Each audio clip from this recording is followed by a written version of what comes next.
Oh, look at this. I like this too. It's like they have this. We're watching a. It's always failed. Well, let's start this music. It's like failed actors. Exactly. You gotta do that. Opening with an infomercial for a paint gun.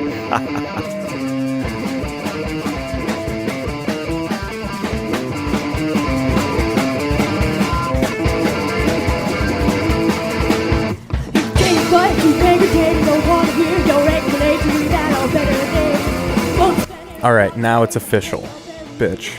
Yeah, it is. We're here. We're in. Welcome to the show. Thanks for tuning in. I am Keith Pazel. This is my podcast with my co-host, Adam Crocious. Hello, everyone. We're here in Los Angeles watching an infomercial of failed actors spray painting doors. Yeah, their product they're peddling is one of those paint spray guns, and they're doing it on an old door that literally was from a house in 1978. Yeah, when I was a kid, that's what the doors look like, this sort of faux wood. Yes, your shitty door. Plus, you're painting it this hunter or this Kelly green, Oakland A green. I don't know. It's an odd color choice. Well, they still haven't figured out a way to sell an infomercial product outside of the classic. Like, there's a better way. This is a better way. He did it in less than a minute. That's your selling point, man. At some point, they should just make it. It should be boring. It should be there's no entertainment value in this. Yeah. What a bizarre production. I mean, I'm sure people do this. They get a buck. They're making a little bit of money.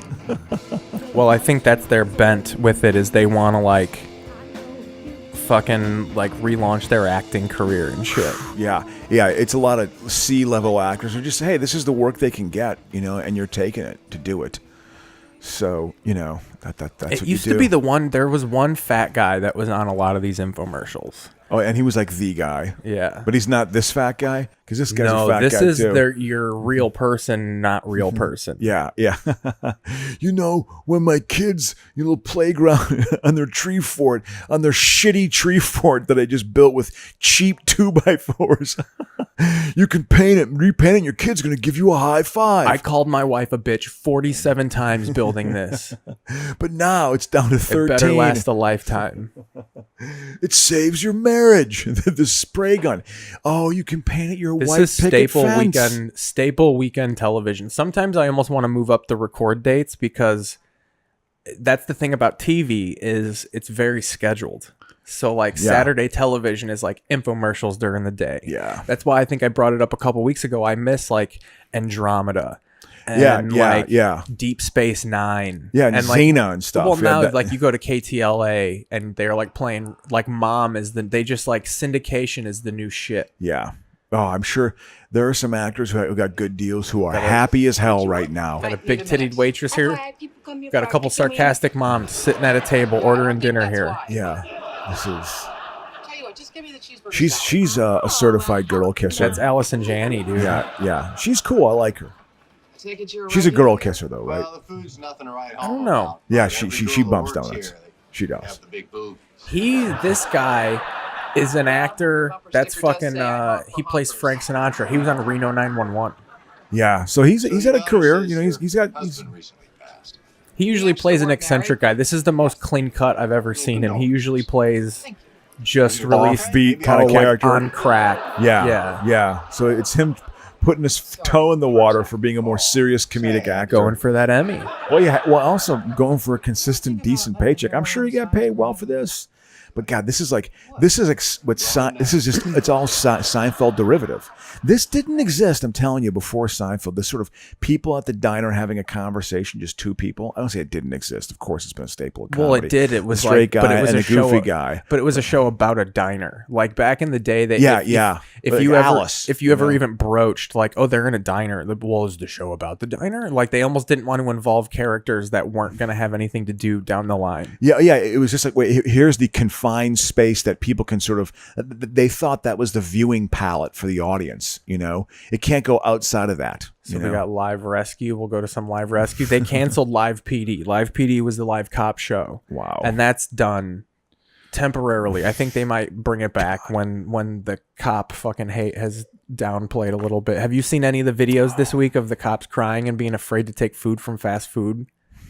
No, I have not. Because 2 cops got food poisoning and they think that someone rubbed Spiked shit. it. Yeah. So now You have fucking Karen cops fucking crying on their cameras. I was afraid to take my Egg McMuffin this morning. Wow. Every morning I wake up and I masturbate to my ex-husband's memory. What? And I look forward to an Egg McMuffin and I can't take it because I'm a cop. Was it a female cop or a male Yeah, it was cop? a female cop. So there The was dude cops are just like, we're going to come fucking strong. Fucking beating that fry cook to death. Yeah, it's He's already retarded. Stop.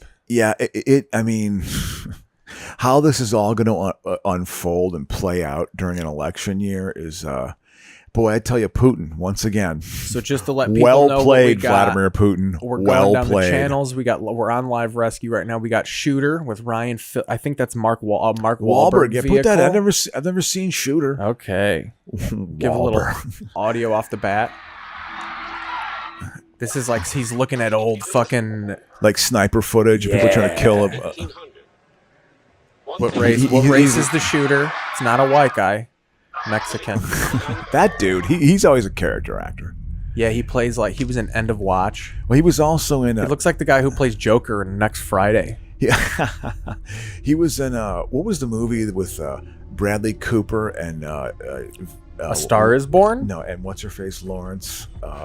Jennifer the Ab Lawrence? Scam movie. The Silver Linings Playbook. No, it's the same director. Russell is the director, but it's all about con men. It's Amy Adams, it's Bradley Cooper, it's Jennifer Lawrence, and Christian Bale is in it. God, and they play con men. What's it called again? Let me look. Because it's totally. I think it's a pretty good movie. I can't believe I can't think of the name. I'm fucking becoming an old man, Keith. Seriously. Hey, we're all getting there. Crocious, I need antacids now. I can't eat spicy fucking food. Yeah, I tell you. And I'm biracial. I'm a Mexican. This should be all gravy for me. No, man. No, it is. And I can't internalizing your own racism. And I probably can't even eat gravy now. Dude, I'm telling you, trust me on this. It can't be all gravy because it'll give me indigestion. Here's what I've done, Keith. I haven't eliminated carbs. I have not eliminated them. I drank a beer yesterday, two beers yesterday. You drank a lot yesterday. I had a piece of pizza today. I haven't eliminated wouldn't carbs. Answer my text because I was ripped. But I've cut down on carbs dramatically. My digestion, Keith, is so much better. It's so much better. I eat a lot of vegetables. I've upped the fruit intake. I eat a lot of meat, a lot of cheese. So I'm looking up Bradley Cooper vehicles. Yeah.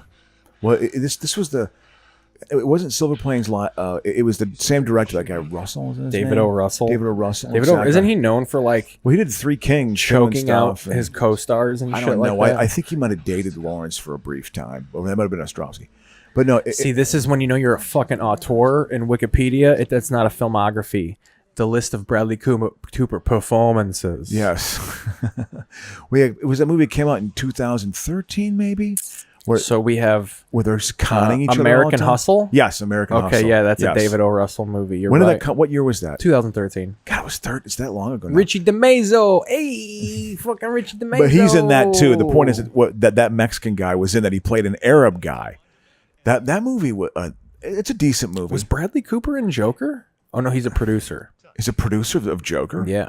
Oh Jesus. So that just means he donated money. Yeah. It's fucking actor charity. Being a producer, but also knowing I'm going to make a ton of money on this. Oh, there was back end, sexually and fucking monetarily.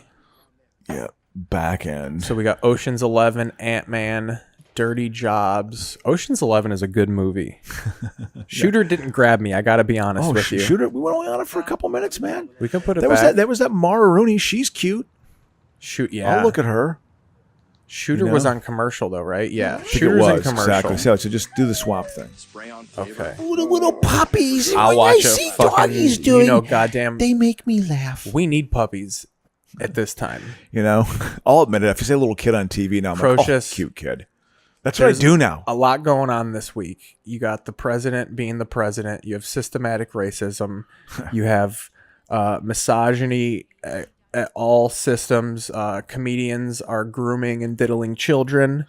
What's the diddle story with the comedian? I don't know. So here's what could make this go smoother. Do you want to channel surf? Would you feel comfortable fucking with this remote? Yeah, absolutely. Okay. I'm gonna throw it to you. Yeah. There we go. So if you just double click that OK button, a little thing will pop up, and you could use the arrows. But you'll learn it. Yeah. You'll learn it.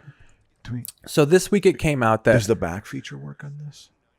Oh, you have to see that OK button in the middle. Yeah. Click that once, and then again, and then like double click it. Bing, bing, the OK button. Now click it again. Oh, the OK button. Click yeah. twice.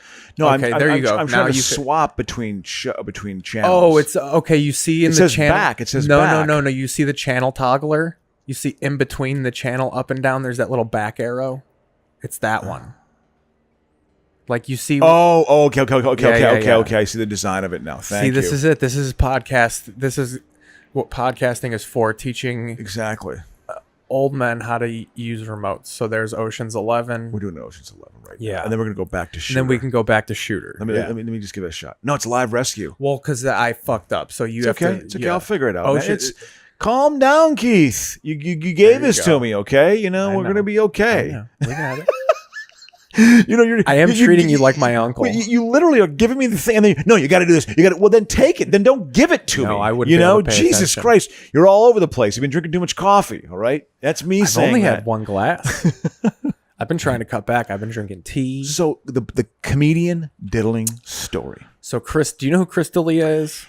Unfortunately, the name is familiar, but I don't get a face with it. So, is it a Chicago comedian or is it a famous comedian? No, he's a famous comedian. He's an LA guy, and I don't want to be pile on virtue signaling. I'm not trying to cancel him, but I do want to say off the bat, he's someone who has always come off as a douchebag. To you? Yeah. It's just like he's got this like... I'm leery of people who are in their late 30s, early 40s, and they think they're like 21 still. Oh, and not even like... I'm fine if you're even in denial of it. Yeah. Like that's fine if you're going through a crisis, but when you're actively like wearing Jordan 1s and putting balm in your hair and like making workout selfie videos, like, come on, man. Yeah, like, you gotta grow up a little bit. You gotta show maturity. It helps your comedy. It helps everything in life. So I'm just leery of those people. Any braggadocious, I'm fucking hot and I know it type fuckers. Even if you're trying to be sarcastic about it, like, that's my thing. I'm fucking the shit. Yeah.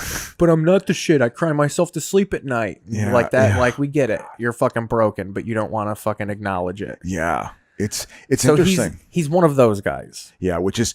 That is a big red. That is a red flag. That personality is a red flag. No doubt about it. I don't want to. It's always been a trait, by the way. When I was 31, the people who are still trying to be in their early 20s and their late 30s, where it's like, whoa, there's something. A synapse is not firing. But go ahead. Yeah. But beyond that, I don't want to be. He needs to go. I mean, people like that. So what did he supposedly do? So again, Twitter, we're innocent until proven guilty. Text came out with screenshots that he would. Remember that police? He would text 16-year-olds and like groom them, basically. Some of them outright, he would be like, hey, I'm coming to wherever, let's make out. And like a couple of the girls said they acknowledged their age, but there's no actual screenshot proof of them being like, hey, I'm 16. And then him being like, hey, let me see your tits. So even the evidence is like not out, but it's enough to where you're like, same, about 20 girls, roughly the same age range, even if they're legal all now. Saying this. Like, even if they're legal in whatever state they're in, you like fucking teenagers. Yeah. And a couple of them were like 16, and he's like doing that. Oh yeah, there's something. The cable's been fucking up this week. Like, if that ever happens, that just means the signal's out. Okay, it's okay. All right, yeah, it's been horse shit. So that's the thing. Ocean's 11. Yeah, he's basically come out as a groomer and a fucker of teenagers. Man. And it's some of them they've said have been as young as 14. Yeah, you can't do that. So now after that, and you know, I don't have that desire. No, I don't. Like we've said on this, podcast so many times, we are not pedophiles. Yeah, it's like it's its own category, it's its own class or something. And watching that Epstein thing that I watched the 4 episodes of that, which I felt was kind of repetitive and pedantic. It was the same story. It's classic Netflix. It didn't need to be like 6 parts or whatever. Yeah, it was. It could have been like 2 and gleaned it down to the best 2, and a 2-parter would have been fine. 3 hours of it would have been fine. But it just, I mean, the idea of and him involving his girlfriend, wife, whatever she was, as being part of that process was so she creepy. was a main one.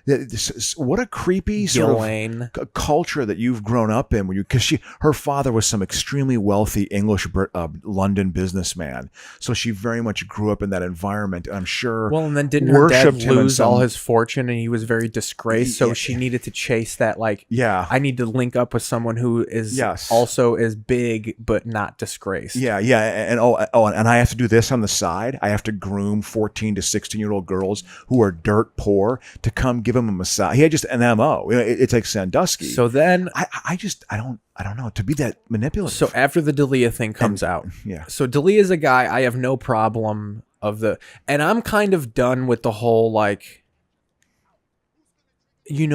but like when you have the ability to be like, yeah, I'm just not gonna fuck with that person anymore. Yeah, like I'm not gonna follow him. I'm not gonna listen to I'm not going to support that person. Yeah, even if whether it sounds virtue signally or gay, however you want to frame it.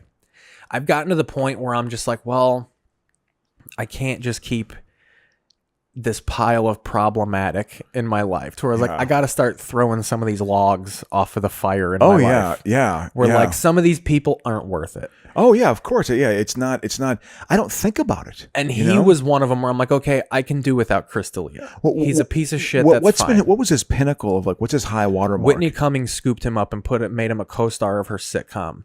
And then, and I saw her post today. And then he started a podcast, and that's got like, he's probably got a core following of about 200,000 people. He sells out theaters and arenas and shit. He's a millionaire. He's making millions of dollars doing stand-up. If you've got 200,000 people who like you, you've scored. You know, you have. I mean, so that's his life.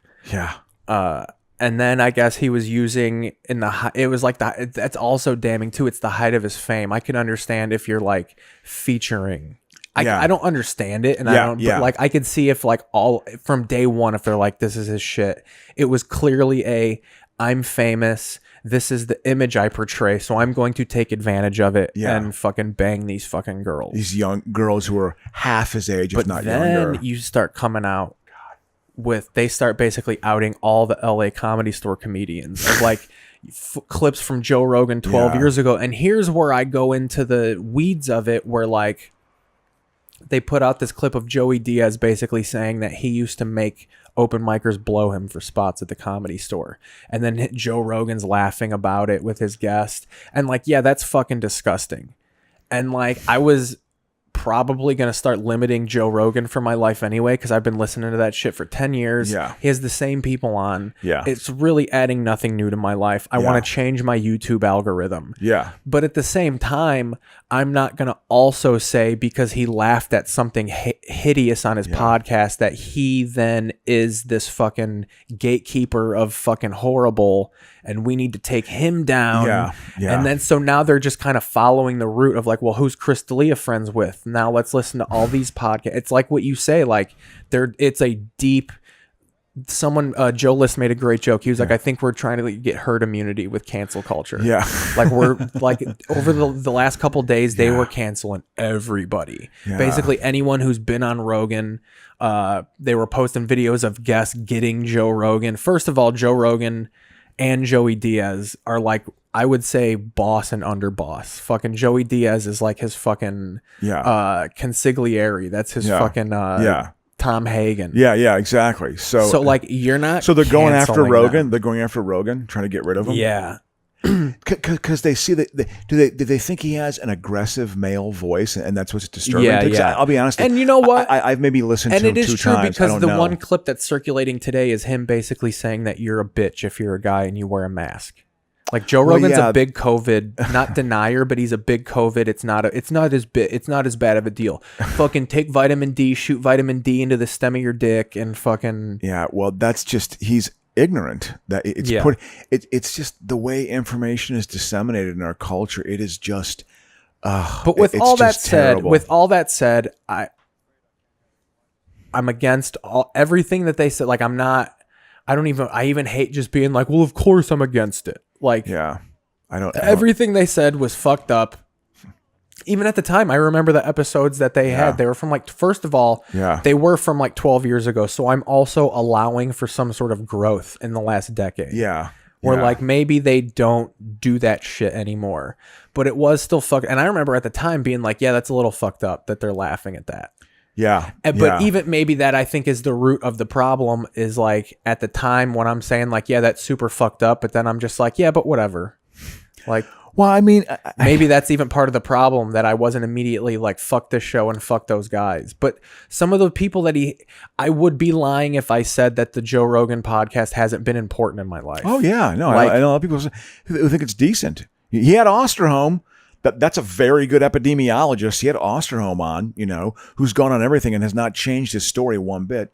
But yeah, I'm just in my mind. I was listening to everything you're saying and I'm processing it, kind of my interpretation of it. It's just, because you also have to think, because there are even comics who haven't really said a lot that I know are.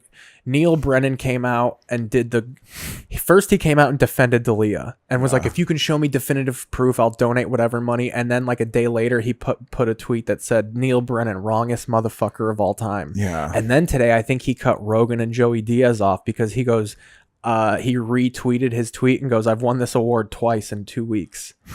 So like, and I even did some like lame like internet sleuthing where I looked at the people he follows on Twitter now, and he doesn't follow Joe Rogan anymore. Yeah. So like, that's a big sign of celebrity. Like when you get the big like blue check mark, someone with a blue check mark unfollowed you, like that means he doesn't want people seeing that he followed Joe Rogan. It's like that's him acknowledging that right now it's bad for business to be friends with Joe Rogan. God. Yeah. I mean, it's Keith, I'm so detached from it all. I don't want to say, I like this some way, but I'm really not because I follow Twitter. I have a little Twitter. Is also why I wanted to kind of just, all right, who's all involved in this? And then I'll go through and unfollow whoever I want to unfollow. Because even some people who got included, like they were throwing Theo Vaughn's name in. I like Theo Vaughn. Yeah. Like I've met him a couple times. I've done shows with him. He's a funny ass dude. Yeah. He was a pussy hound. But I think he was legit with it. I think he got consent and didn't fuck with any young girls. I got to make a point. I got to make a point because what you're saying makes total sense. I got to make a point of just what I was trying to say before, thinking about it, because you had good stuff you were saying about like sexuality in this culture. And it's a culture that's awash in pornography. That's a big thing. And it's awash, which, I came to the game late. See, I came to the porn game late. In my 30s. I grew up when porn really started happening. You know how like when you were a teenager, music got real good? Yes. When I was a teenager, porn got good. Like Nirvana porn came out. Yeah, absolutely. Where it was like, this is a game changer. You know what was a game changer for me? And this is still something I try and shake and it fucks with me in real sexual situations. Sex tapes. Like the advent of people uploading their fuck videos to a website to where like now not only can you have a fantasy, but you can have a fantasy that's real. Yeah. And like some of them are fake, but some of them are actually sex tapes that like couples sent in. Yeah. It's just, and that fucks with your perception of what real, because then you're having sex with someone that you actually love and you're like, wait, like, but this isn't that one girl on that website. Like there was a woman there's a woman I dated back then in 2004. And I had my camera equipment out next to my bed, and that was not by design to be a creep at all. I just happened to have it next to it because I was taping my stand-up shows, and I would put it in my bedroom. That's all. I had the tripod. I would pick it up. I had it ready to go. And I remember we were fooling around. We were having sex for a while. It's about a couple months in, and she was like, we were a couple months in, and she was just if you wanted my special 3-wood, I'd give it to you. By the way, I went to the driving range. I went to the driving range yesterday with my new set of clubs. I got my starter set this week. I want to somehow get my golf clubs from Chicago to here. It is. Dude, you can go to the range and get a bucket of balls. I had my mask on. I got a bucket of balls. I loved it. It was you're a bitch? You mean you're a bitch, Crow? But my point is, with sexuality, it just seems like we're awash with pornography and all this hypersexuality, yet there still is this sort of veneer or attempt to, I don't know, that line is always being kind of, I don't know. There's not a chill attitude towards sex in this culture. They're Oh, just yeah. not. There wasn't when I was a kid growing up, dude. These same debates 30 years ago, Well- we're still happening, and it fucked with my head in terms of, I had this kind of feminist mom of like, oh, a guy just wants to fuck. Honestly, I think I'm a repressed heterosexual. I think. I think my mom, all white guys are repressed heterosexual. because it's just like, because I was so turned on by women when I was 14, 16, and 18 years old, of course, and it was fucked with by my mom, like, just men just think with their dicks. Don't say that to me. Because something, I am at that age. Because something, that's actually what you do. And I don't think a girl is really going to ever understand. So certain things that men are not going to understand, things that women have to go through. Women are never going to understand what it's like when your hormones truly first hit. Yeah. As a 16-year-old, 18-year-old, all you think about is fucking. I think that guy Crystal, like, probably that's seared into his brain. Well, this is what I'm attracted to, give a and little- he couldn't evolve out of that. Well, he's from LA. His dad's a prominent producer in Hollywood. Yeah. He grew up with he's never had to have a day job. That's also something that turned me off on him. Yes. He's one of these dudes who always bragged about, like, bro, 27,000 hours of comedy and whatever. Like, I've never had a day job in my life. I do whatever. Even I'll do open mics. Like, yeah, but your dad is rich. Yeah, you have this massive fucking parachute saving your ass of millions of dollars. It liberates you to pursue your juvenile thing, And I don't want to put stand-up down. I love stand-up. It's been a great thing for me. Also, something I will say about D'Elia, it's a bit juvenile. even though I'm not a fan of his comedy, and I've had to stop this, especially in LA. I never want to be one of these, like, he sucks. Yeah. He kills, man. Yeah. Oh, even though it's not my thing, I've seen him at the Comedy Store. He fucking murders. Yeah. Yeah. So whatever he's doing, even though I don't like it and I may think it's whatever, he's tapped into something. He's tapped into something that me or some of my friends aren't fucking doing. Yeah. So I think it's just as lame when they're just like, fuck him. Like, the idea that he's keeping me down. Like, that's not the thing. No. And that's also something that annoys me, even though, because like I said, I've unfollowed some people on Twitter and it has nothing to do with canceling them. Yeah. It's just the idea of, like, I don't want to pay attention to this anymore. Like how you said, I don't pay attention to it. Yeah. It's because you don't follow people on Twitter. Yeah. Like, I just wanted, like, even though some of these people I like. Yeah. I mean, I'll read Twitter on occasion. I like posting a tweet. See, but that's why I do it, because I like Twitter. So I really have to make sure whatever I see, it's something that's not fucking with my life. Yeah. And I've even recently unfollowed Healthy podcasts. Twitter. I've Healthy even Twitter. found that the root of my time wasting has been like, well, I'm going to listen to this episode of Rogan, and that's 4 hours long. Yeah. And then you say, like, well, I'll read a book while I listen to this, but you don't really read. You're just staring at a book while you listen to a podcast. Yeah. So, like, so much of my day, and even joke writing of, like, well, I got all these podcasts to listen to because I'm fucking OCD. So I think, like, well, I'm subscribed to it, so I have to listen to it. So I've been exercising a lot of that shit out of my life anyway. But I also think, it's lame of the people who are only talking about it because they somehow think, like, oh, since Joe Rogan's getting punched a little bit, now maybe I'll get noticed. If I, like... Yeah. You're probably not noticed because you're also not funny. Well, like, exactly. I'm sorry that someone pinched your ass at an open mic at the store. And that's wrong. Of course, it's wrong. I probably would have fucking smacked the guy if I saw him. Yeah. But you're still not funny. Yeah. But also, I also don't agree with the idea that... You're right. I also don't agree with the idea that, like, well, fuck the Comedy Store, because I'm of the mindset, see the system, infiltrate the system, change the system. So, like, that's fucked up that happens at the Comedy Store, that dudes like Joey Diaz will be like, hey, blow me for a spot. Kick him in his fucking dick. Or be like, hey, come with me to the store. I want to sign up for potluck. Can you come with me so I don't get fucking harassed? And then have a dude that you know could fucking throw a fucking elbow to a guy and risk your career. The idea that, like, and it is, I'm not poo-pooing it, because a lot of the thing is, a lot of the negativity around the whole Rogan crew is that if you talk shit about them, they will halt your career, and there probably is some truth to that. Not even a malicious, like, we're gonna stop this guy, but of, like, they ain't gonna help you out. They're not gonna give you opportunities. When the top guy at the comedy club doesn't like somebody, it just through osmosis trickles down. You're not going to be You're not liked. gonna get in. But what changes it, trust me, is having enough talented people be like, no, fuck that. Like, you book creeps. Yeah. Like, stop doing that. but then also sign up for potluck on Monday. Prove to them that like not you supporting these creeps is detrimental to your club because look how funny I am. Look how much I kill. Yeah. And like you still have to put the time in. Be undeniable while also being aggressively fucking. Well, again, I'll go back to it. The thing that you should worry about, and this was a big step for me, Keith, stand-up wise. And I still have my flashes of, oh, I hate Pete Holmes and all that crap. I've tried to exercise myself from that somewhat because the fact is, just be as funny as you can possibly be. Work on your act. That's the important thing to do. Is there a system out there that's probably getting in the way, that can be a road? It ain't smooth, man. It's a show business. It is rough and tumble. It's trial and error, and it's mostly error, man. And so part of it is just being tenacious and just following through. And it sucks sometimes. And you come across, I'll say it, stand up with some of the best people I've ever met in my entire life that are friends for life, which is rare. How often do you get that, And there are also some of the worst human beings I've ever met in my entire life. There's not really it's not an in-between. It's kind of a heaven and hell reality. An in-between at all. So it's like, it's going to draw a certain type of personality and a certain ego. And it's like,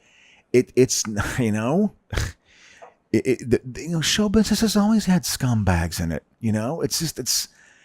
It sucks, but it's what it is, so work on your act. And if you get funny and you're consistently funny, you will get booked. Yeah. You will get booked. So that's it is a meritocracy in that sense, but you got to be funny. That's fine. You got to be. And I'm not always funny. I was entitled for a long time. If you're all, I thought I was funny. That's why I respect Shaun White so much. And I don't want to get into too much comedy weeds of like the shit we talk, but kind of his whole drive about getting booked at the store is he's like, I'm not too fond of the culture of that place. Yeah. And I think I'm talented enough to get in there and fucking change it. Yeah. And I've even had like deep heart to hearts where he's like, dude, like me and the new comics that are in, we're so close to changing things over there. Yeah. Like we're so close to getting, it's all about whoever's in charge. Yeah. And right now it's Adam Egget.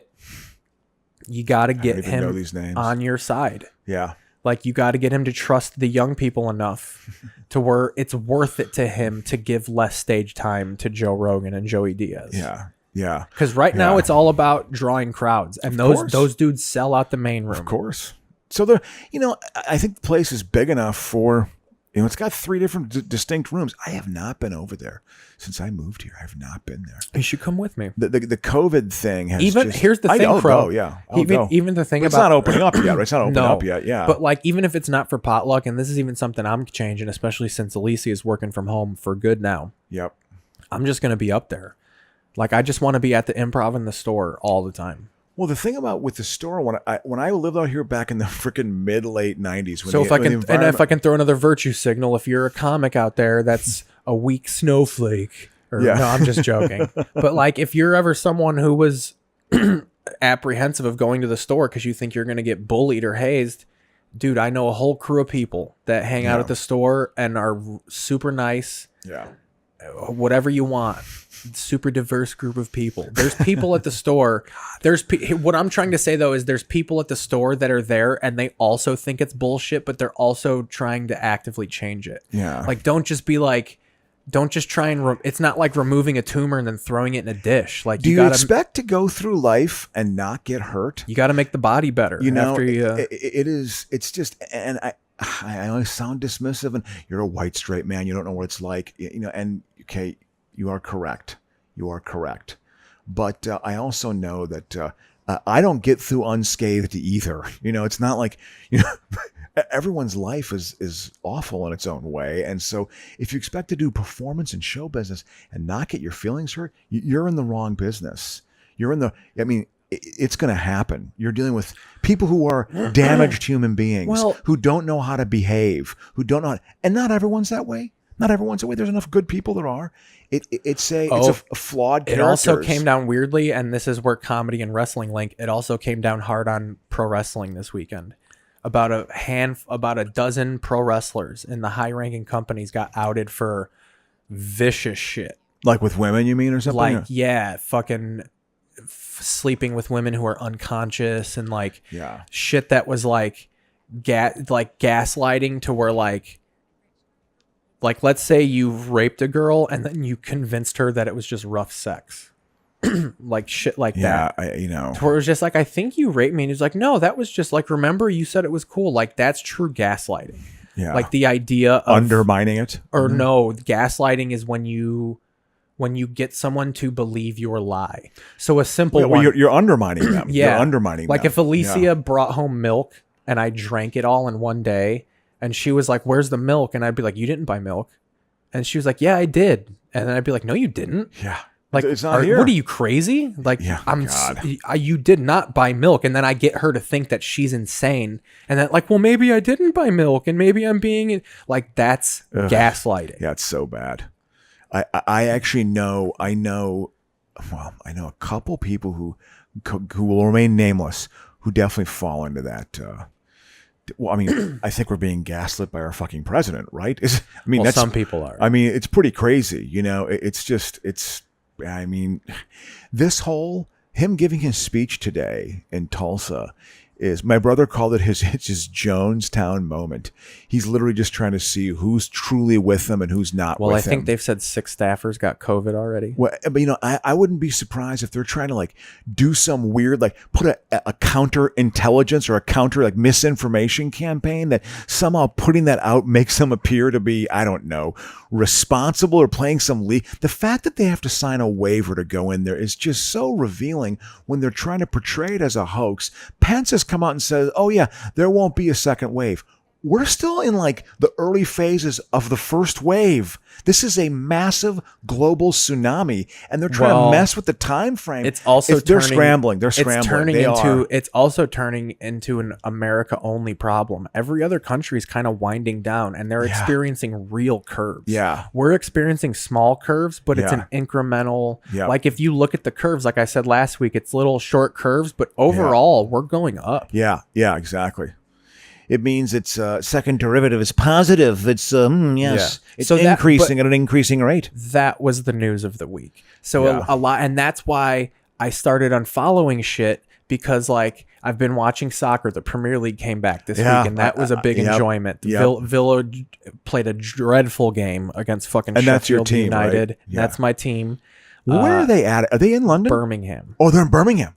Oh, so like we're Black That's Sabbath how I got from. into it. Okay. Because the root of my Villa fandom, and I did this on the soccer version of my podcast. I want to hear it. There's Absolutely. out there. I'm interested. When I was in about, I think between, it was 04 or 05. It was right when Arsenal went undefeated. Because I remember that was like that. I used to hang out with this kid named Janusz, this Polish kid in high school. And he fucking loved it. Was 04 because it was the World Cup. It was the 04 World Cup.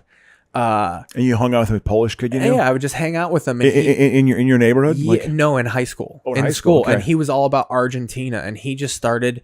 And then I also followed MLS. And I always kind of watched soccer. I never hated it. Because they Premier League had early rights on the, you remember the sports channel? Before it became like Fox Sports. Yes. They used to play Premier League games. So I always liked hearing we're going to have a roof tonight. Like I just liked the British announcing. Oh yeah. So I always enjoyed it, but it always confused me.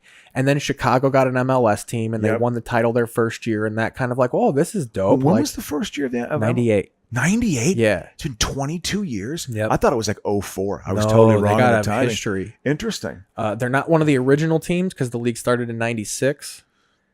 They announced the fire in 97, but they didn't play until 98. Like their little hashtag you use on Twitter is CF97. And that's because Chicago fired and because they were born in 1997. Yeah, exactly. So I used to watch that. And then 04, my buddy Janusz watched real soccer. Like told me about Argentina was badass. France was just informing me, and he was like, why don't you watch the Premier League? Why don't and at the time you couldn't follow the Premier League. Yeah. So I remember he took a fucking newspaper and he put it on the table in science class and he was like, pick a team.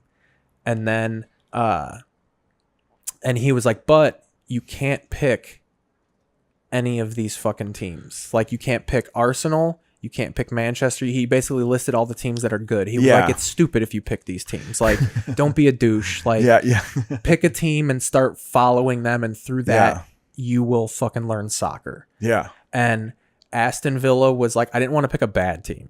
So I picked like a team that was in 5th or 6th place, and Villa was in 6th right now. Fucking is that Carl Reiner? Carl Reiner having a heart attack. Carl Reiner is Ocean's 11 acting still. This is how boring soccer is. You couldn't even No. hold I'm I'm listening. Absolutely, I think it's a great story. No, so I just liked the title, Aston Villa. Every team was Liverpool, Manchester United, Manchester City, Chelsea. Very straightforward.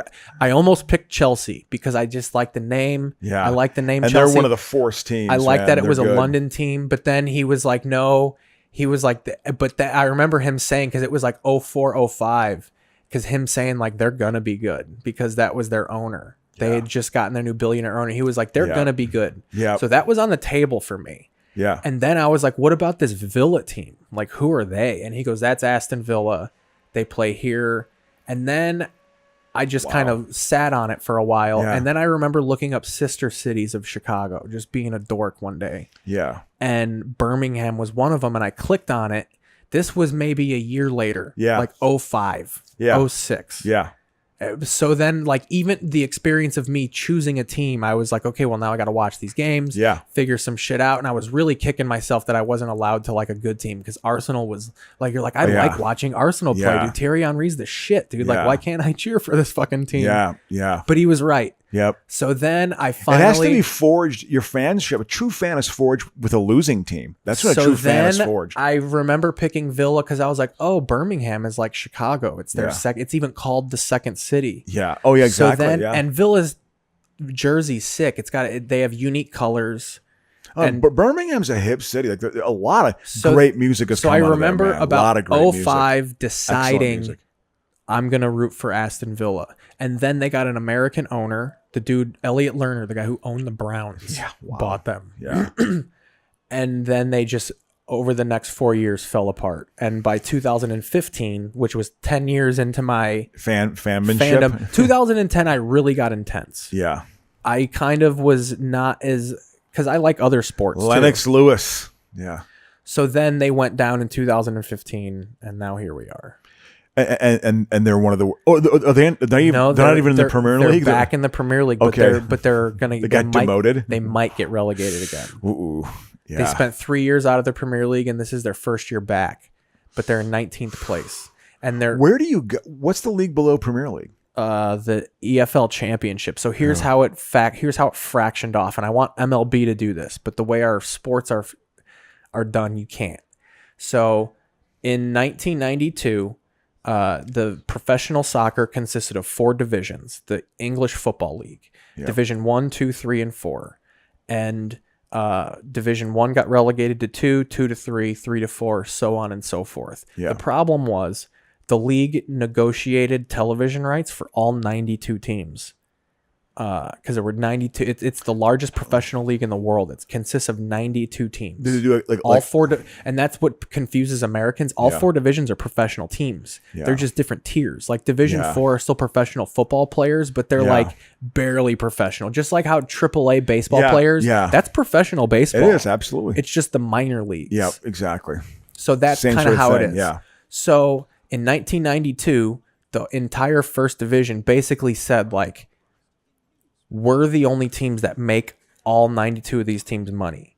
So why do you get to negotiate for why do we have to share the money? Yeah. Oh, so they did to collect like the NFL does. They wanted to be able to negotiate television rights for themselves. That's what fucking, that's what Jerry Jones wants. So they basically said, we're going to get 20 of the 20 best teams in the league, and we're going to break away. I think it was 22 at first. Yeah. And we're going to break away and create our own league. And that was the Premier League. So then what the 3 remaining divisions did is restructure. Division 2 became Division 1. Division 3 became Division 2. Division 4 became 3. And now the EFL's 3 divisions. Yeah. So, and then they even renamed that. So it's called the EFL Championship.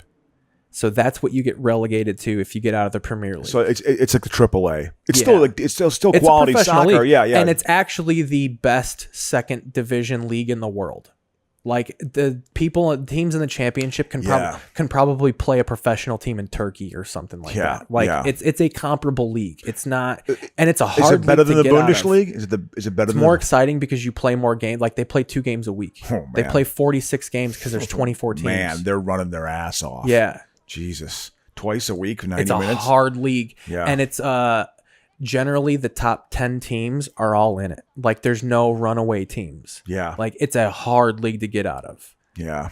Yep. So if you get out of it, you got to stay out of it, man. Because interesting.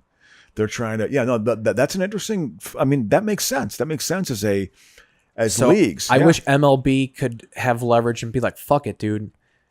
Cubs, Yankees, Red Sox, all the big teams, we're leaving, dude. Yeah. It's we're like starting 8 to 10 teams. A baseball Premier League. It has to be 20. It has to be at least 20. Yeah. We're starting a baseball Premier League, shorter schedule, more exciting. We're all going to play each other 5 times. We're going to play like 60 games. Yeah.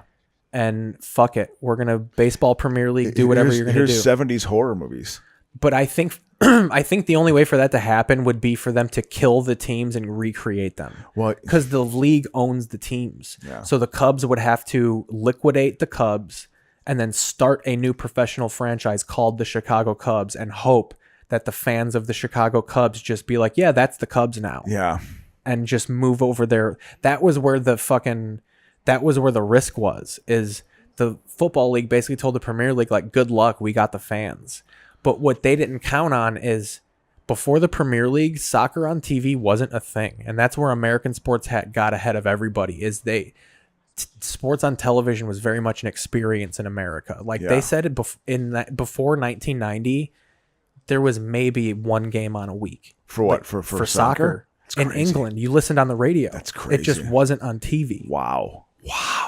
And then there's something called Match of the Day, which would be like the one match everybody watched. Yeah. And it was like Monday Night Football. So when the Premier League started and they were like, no, you're going to something. be able to watch every game. Like we're going to every game is going to be on one channel wherever you live. If you live in Shrewsbury, wherever the fuck, your local Sky Sports will play your team. Yeah. That was mind-blowing for people. Yep. So what the other 3 leagues didn't realize is that, like, they didn't think people wanted to watch soccer on TV. They were of the mindset like, no, you go and you watch it live. That's like 1920s thought process in the States. And that's why the radio was a real threat. Like the old Cubs, I think Old Man Wrigley or whatever was so afraid of radio. It's like, well, why would they come to the game? Because you made money on but you're not realizing you're creating this brand and you're actually strengthening the long-term health of your asset. But again, that's how short-sighted a lot of these fucking morons are. So when the Premier League started, they were like, good luck filling the stadiums. Everybody's going to be watching on TV. And then it was just wildly successful. Of course it was. And it was, They're still going to go. There's actually it's still fun to go. There's actually a great documentary I'll show you one time called The Day Football Changed. And it's about the Premier League breaking away from the English Football League. Yeah. It's so fucking good. That makes sense. Okay, that's one thing with the NFL, boy. The NFL Pete Rozelle was a true visionary. The fact that he was from LA makes total sense. I mean, he understood media and he, that whole negotiating of the television contract as a collective versus individually. George Halas was the only guy who voted against that. He wanted Chicago's money himself because he knew it was a big market. It was still the second largest city in the country, still larger than LA. But the rest of the league said, no, this is what we're going to do. We're going to negotiate contracts this way. And I mean, they ended up making a lot more money, obviously. And also is the reason why Green Bay and Kansas City still have teams, but obviously that's not under siege, but there has been some grumblings from certain owners. I think Daniel Snyder is one of them. And I think Jerry Jones is one of them, where they're like, no, we want to do our own individual negotiations because we can make a hell of a lot, even more money with that. And that's the true integrity of the NFL would be affected and changed. That's kind of the benefit of the franchise model too, is in England, the league is just the competition with which the team plays. Is this when they talk to the old shooter? Yeah. So the wise old shooter. Yeah. But go ahead. We're watching the Shooter now with Mark Wahlberg and the Mexican guy. There's the old guys talking. You can tell he's like an old shooter, I think, from 40 years ago. I'm sorry though. Go ahead, Keith. When you got that commie in your lens, what are you feeling?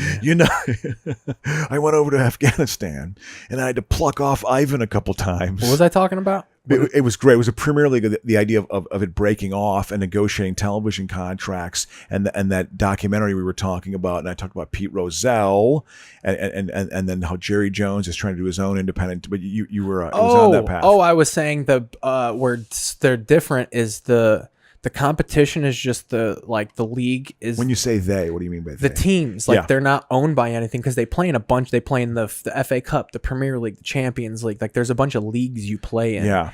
So those are just the competitions. It's almost like a mutual thing. Like our brand is going to bring your Premier League money, but like at the end of the day, we're just making money off each other. Like Liverpool does not belong to the Premier League. So they have the leverage to leave. So do all the Premier League teams, they only play themselves, the only other Premier League teams, or do they play other teams in the lower leagues? No, they only play Premier League teams. Okay, yeah, sorry, okay. All right, thank but you. they have the ability to just bounce around. Like the problem in American sports is you're fused to the league. So like, but that's almost where what? So like Liverpool could play in the fucking Bundesliga if they wanted to, or something. Or yeah, well, no, but you'd have to have the Bundesliga allow it. Like they wanted. I'm a Bundesliga guy. Well, they were also they sometimes kick around the idea of adding Real Madrid and Barcelona to the Premier League. Because like there's no competition for them. And then they're like the Yankees. And then there's the idea of creating a European Super League. Super League of all where the teams. You take the best 2 teams in every country and you just make a Super League, and then it would kill.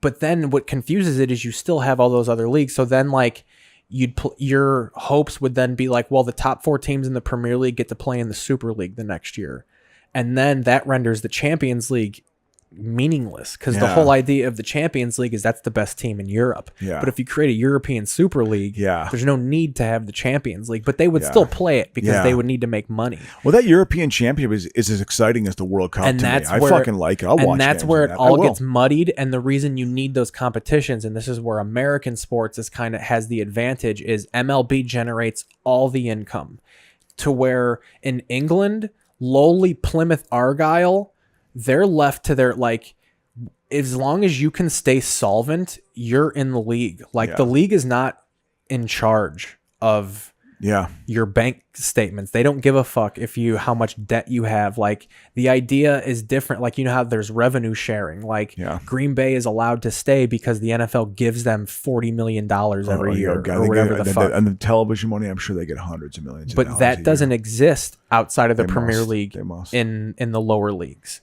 So like teams in the lower leagues really rely on those premier matchups and television ratings because I think I read that only 5 teams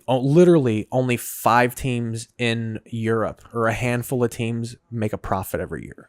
Man. Like 95% of soccer teams end up in the red at the end of the year. I wonder why. Just because they don't get shown on TV.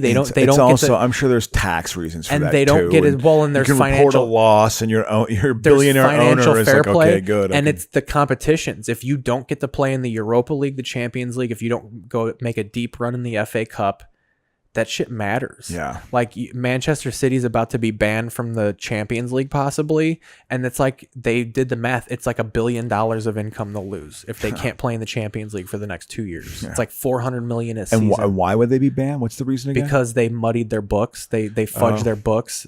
In the league, there's financial fair play. In most European leagues, you can't spend more than you make. And that's another thing. Before financial fair play, a billionaire could buy a soccer team and just piss money into the fucking thing. Like you had the ability to have someone who had $5 billion just come in, wipe all your debt off the board. We're going to buy every good player. We're going to buy trophies. Yeah. And that's what Chelsea did. From 2004 until recently, they were fucking laden with silverware and just unabashed. PSG's doing it right now because France doesn't have... Who's their owner? Some like Russian oligarch? Roman Abramovich. He's a Russian oligarch. PSG is the big money team right now because I don't think the French league has the financial fair play restraints. So Manchester City fucked their books. They basically lied about their revenue to spend more money. Yeah. So they're possibly going to be banned from European competition. Or face a stiff fine or something. And they could even be relegated to like League One. That's crazy. That would be crazy. It won't happen. Here we go. Here's some love making and shooter. She's it's what's her face? Is that Rooney Mara? Or which one of the Maras is that? No. She's super cute. You have the info button. She's super cute. Hit okay. You can hit info.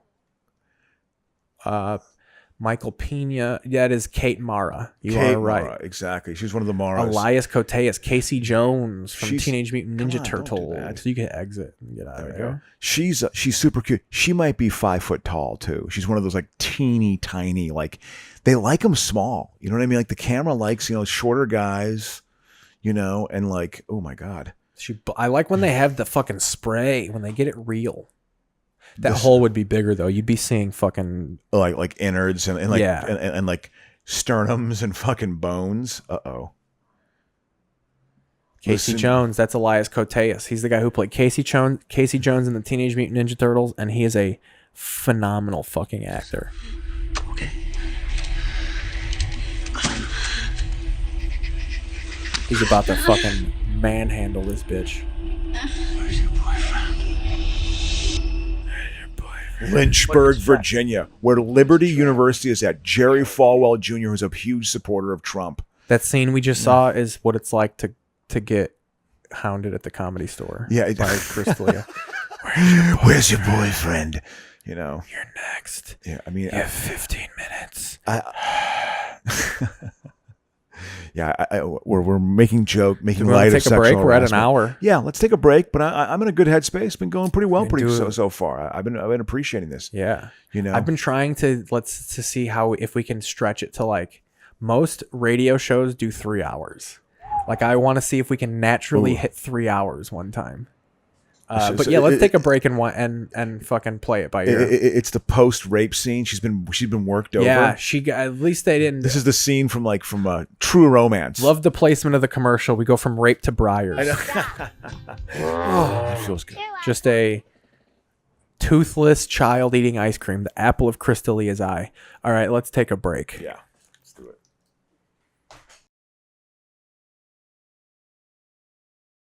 It's a bandwagon thing to it, a bandwagon quality. What have you been doing all along? You know, I mean, and I don't know. I just find that, you know, it's classier to be a little more subtle about it.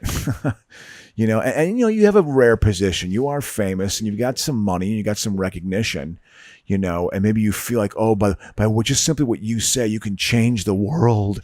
And it's like, I don't know. You know, there's a vanity in it, I think. There's very much a vanity in it. But All right, we're gonna get back at it with this. yes, Ease back into it. I want to make I'm gonna make it the episode where we listen to the end credits for Hello Larry. That's gonna be our break music, or that's gonna be the end of the show. I'm gonna get little TV clips. Hello, Larry. It's all going to be TV based, baby. Portland is a long we're in way. the second half now. The rule of the second half of the show, we've decided. It's a rule. No, you've decided, Keith. Not even rule. No, this is Say even rule. just. There's going to be a little bit of TV in the background. Yes. So Shooter. Nick, hey, it's Howard here. How are you? So you'll hear us talking, and when we get into a conversation, I'll turn it down. But always know, as the listener, there's going to be a little something on for you. Wait, is this violating copyright laws or anything? Are we? Maybe. TV's easier to sneak by. It's music that's rough. Yeah. So we're coming to the culminating scene, I think, of Shooter. We got the scene in every classic shooter movie where we got the guy on the fucking headset microphone, the guy on the Christopher Titus microphone that's like kind of orchestrating everything. Yeah, exactly. But he's a dork, so he can't physically do everything. Yeah. Oh, he just threw his headset against the wall because. Yes, we've too seen The Departed. This is post Departed. Well, this is also that. What year scene, did this movie come out? Info, baby. 2007. Yeah, I knew it's relative. This is also the same time as this is also the part Departed. of the movie where the guy on the headset realized that Mark Wahlberg just isn't gonna listen. I know, So exactly. he smashes the headset down and he's got to collect himself and go, "I'm sorry." Yeah. But he's doing it. Wahlberg is being rebellious for virtuous. For everybody's own good. Yeah. It's He the knows right something. way. He knows something that if he acknowledges, it'll blow it. Yeah. Just trust me, guy. They got a cast, and your Glover's getting some FaceTime. Ned Beatty's in this thing, man. I mean, you got that Mexican guy who's in all those movies that we talked about before. They made a TV show about this. That Ryan Phillippe was the shooter. Oh, really? They made a TV show. Wow. Because the premise of this is that he's framed for assassinating somebody, right? So this is kind of that Michael Bourne thing, sort of in a way. Right around that Yeah. area, yeah. That same sort of. This was definitely like, you know, the action movie took a different direction at that point. You You know got what I mean? Danny Glover in a position of power. He plays the president. Probably. A few meters of latitude and longitude of an oil pipeline pumping station in Eritrea with 400. Very not Wahlberg voice. Yeah, He's yeah, trying he's to be a subtle. little harder. He's being subtle, you know. I don't want to talk all silly. This isn't a silly situation, guys. Yeah, TJ had some funny stories about Wahlberg doing Transformers 4 with him.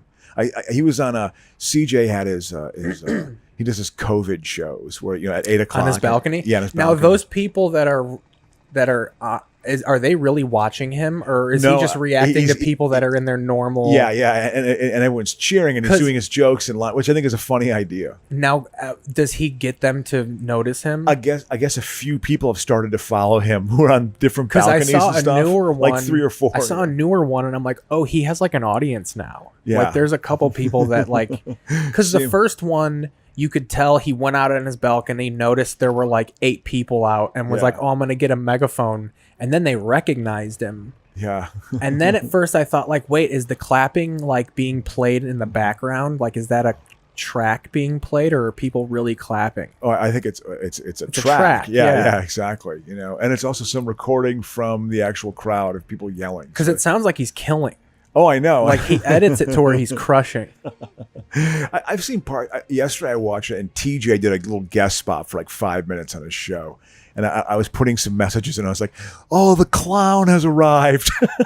I was like, "Make some balloon animals," But he took it well. He was cool. I was razzing him. Ooh, is this like this guy's like a old boxing trainer? So is this turned into what was the Stallone movie? Cliffhanger? Yeah. Well, that's always it's a helicopter on a snow peak mountain. Is that Billy Crudup? Where you have it is. Where you have the elderly old man in a situation that would clearly kill him. Yeah, I know. He's on the top of a mountain. Ooh. Someone just got popped. It's PG-13 violence right there, baby. That's still pretty good, though. Still pretty good. Yeah, he got plucked. He got plucked. You saw the snow shoot off his body. Yeah, it was dramatic. He's taking care of business. Uh-oh. Working on cars. Oh, but Shooter is all. By the way, how did this end up on the peak of a mountain? Like in the Rockies? I thought they were in Virginia. Yeah. Maybe is this the Shenandoah Valley? What's going on? I love how they got their snow camo ready to go. Absolutely. If there was no snow camo, you'd be able to see him and go. He's got a gun! You see, he's up because I think he had a bulletproof vest on because he knew they were going to try to off him. But he's a shooter. Knows how to handle it. Yeah, he can handle the shootist. Not the shootist, not to be confused with the John Wayne movie, the shootist. Were you ever a Wayne fan? John no, Wayne? My grandpa was, and I never got it. To me, that's another one of those movies that just like they glorify the extinction of Native Americans. Well, yeah, which in theory they do, but you never actually see them. But the Native Americans are always posed as the villains, like the searchers. You're searching for a girl who is like she's been kidnapped by Injuns. Yep, and the big twist at the end of the movie is they find her. The whole movie, they're trying to find this poor girl who's been abducted by these savages. And then they get to them, and to their horror, they learn that she's happy. Exactly. And they treat it like, oh my God, they've brainwashed her. Well, or they're nice to her. It was Natalie Wood. Natalie Wood was the girl. She could pass for a certain ethnicity. But I love how that was the big twist. The big sad twist was like she's not going to go back with him. Yeah. Or don't they snatch her and she's all furious? Yeah, well, yeah, I think she's they like rip her away from a happy family. It's like 19th century Stockholm syndrome. They think that she's like been taken over. So, but yeah, that movie is flat out racist, man. There's no doubt about it. And it's a classic.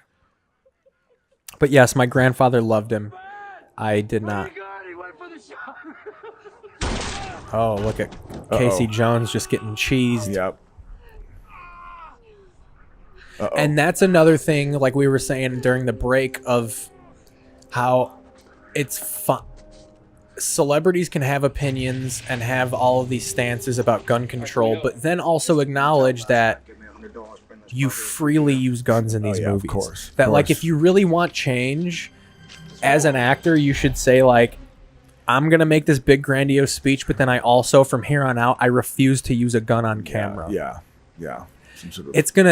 People are going to hate it and the movies are going to suck, but if you really want change, figure out how to make good movies with no weapons. Well, I don't know what effect does Hollywood truly have?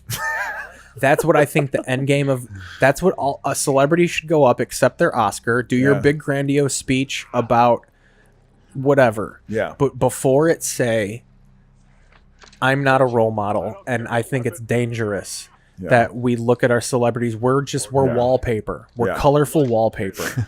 That like that now would not go over well with certain people. When and I'm certain accepting egos. this award, but I'm making change. When I'm accepting this award, Yeah. I'm the person Joaquin Phoenix.